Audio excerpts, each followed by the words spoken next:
आज मैं जिस टॉपिक पे आपसे बात करने लगी हूँ ना, मेरे ज़हन के मुताबिक मुझे इस बात की अहमियत लगती है कि मैं अपना पॉइंट ऑफ व्यू आप लोगों के सामने पेश करूँ।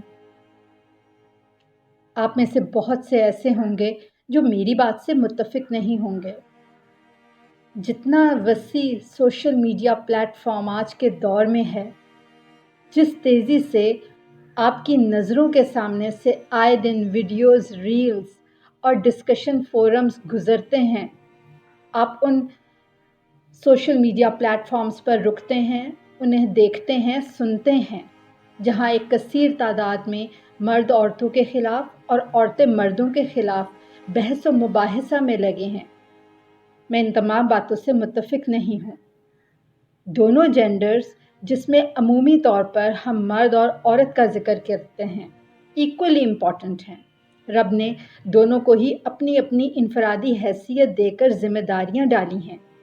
कुछ इनफरादी तौर पर ज़िम्मेदारियाँ निभानी होती हैं और कुछ ज़िम्मेदारियाँ दोनों ने मिलकर निभानी होती हैं। हसासियत के साथ अगर इस मौजू तक पहुँचना हो और अमूमियत से परहेज़ करना इसमें निहायत ज़रूरी होता है। अगरचे ये दुरुस्त है कि मुख्तलिफ़ मुआशरों में मनफी तफ़ावत मौजूद है, जिसे डिस्क्रिपेंसीज़ बोलते हैं, लेकिन ये कहना दुरुस्त नहीं है कि पाकिस्तानी मर्द ख़वातीन के मुकाबले में आलमी सतह पर बिगड़ रहे हैं या फिर ख़वातीन अपनी वैल्यूज़ भूलती जा रही हैं। सर्कमस्टांसेस बहुत अहम रोल निभाते हैं, जिसकी ज़द में दोनों जेंडर्स ही आते हैं। किसी भी जेंडर की डिटीरियोरेशन में बहस करते वक़्त हालात और सोशल बैकग्राउंड के बारे में भी गौर करना बहुत ज़रूरी होता है। बहुत को मेरी बात से इत्तफ़ाक़ नहीं होगा, जिससे मुझे फ़र्क नहीं पड़ता।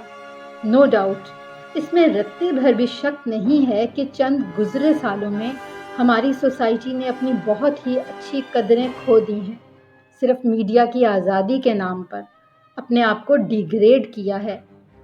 उसके बावजूद जिनमें थोड़ी सी भी समझ और अक्ल है ना, वो अपने आप को इस दौर में भी संभाल के चल रहे हैं।